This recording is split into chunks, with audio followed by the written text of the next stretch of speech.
Everyone, welcome back to my channel Alvi's kitchen. আশা করি আপনারা সবাই ভালো আছেন। আমি আজকে আপনাদের সঙ্গে চট্টগ্রামের ঐতিহ্যবাহী মেজবানি মাংস শেয়ার করছি। এই মাংস যারা খেয়েছেন তারা তো অবশ্যই জানেন যে এটা খেতে কতটা দুর্দান্ত হয়। যারা খাননি তারা চাইলে আমার আজকের এই রেসিপি দেখে বানিয়ে নিতে পারেন। আশা করি রেসিপিটি ভালো লাগবে। চলুন চলে যাচ্ছি মূল রেসিপিতে। মেজবানির মাংস রান্না করার জন্য এখানে আমি মাংস নিয়ে নিয়েছি।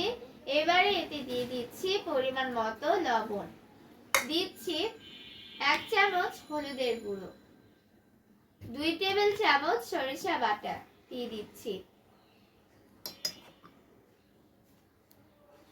দিয়ে দিচ্ছি 3 টেবিল চামচ মরিচ বাটা, জিরা ও ধনিয়া আমি আগে থেকে ভেটে রেখেছিলাম, এখন সেটা দিয়ে দিচ্ছি।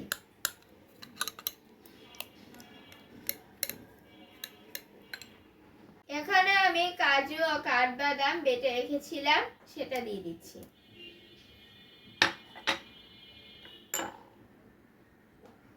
এরপর দিয়ে দিচ্ছি পোস্তদানা বাটা,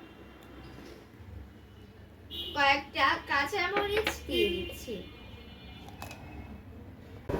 আজওয়ান, 1 টুকরো জয়িত্রী ও সামান্য জায়ফল বেটে রেখেছিলাম দিয়ে দিচ্ছি।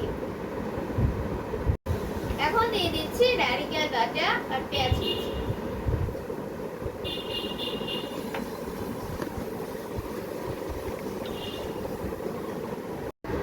এখানে আমি ছোট এলাচ, বড় এলাচ, স্টার এনিস, কালো গোলমরিচ নিয়ে নিচ্ছি। এখন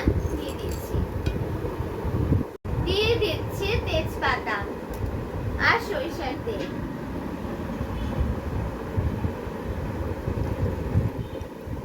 সবকিছু খুব ভালো করে মিশিয়ে নিব। 2 টেবিল চামচ আদা বাটা, 2 টেবিল চামচ রসুন বাটা নিয়ে নিয়েছি। এখন দিয়ে দিচ্ছি।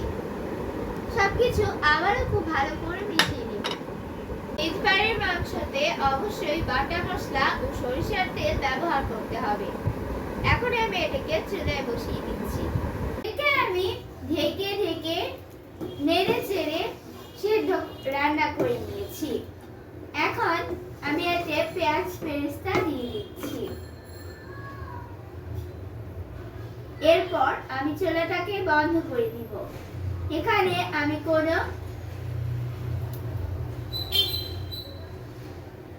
বেশি পানি ইউজ করিনি। এখানে আমি 1 কাপ গরম পানি দিয়েছি। হয়ে গিয়েছে চট্টগ্রামের ঐতিহ্যবাহী মেজবানি মাংস। আশা করি এই মাংসের রেসিপি আপনাদের অনেক ভালো লেগেছে। যাদের ভালো লেগেছে তারা অবশ্যই লাইক, কমেন্টস ও শেয়ার করতে ভুলবেন না। সেই সাথে আমার চ্যানেলটি সাবস্ক্রাইব করার অনুরোধ রইল। আজকে এ পর্যন্তই। আবার দেখা হবে অন্য কোনো রেসিপি নিয়ে। সে পর্যন্ত সবাই ভালো থাকবেন। আল্লাহ হাফেজ।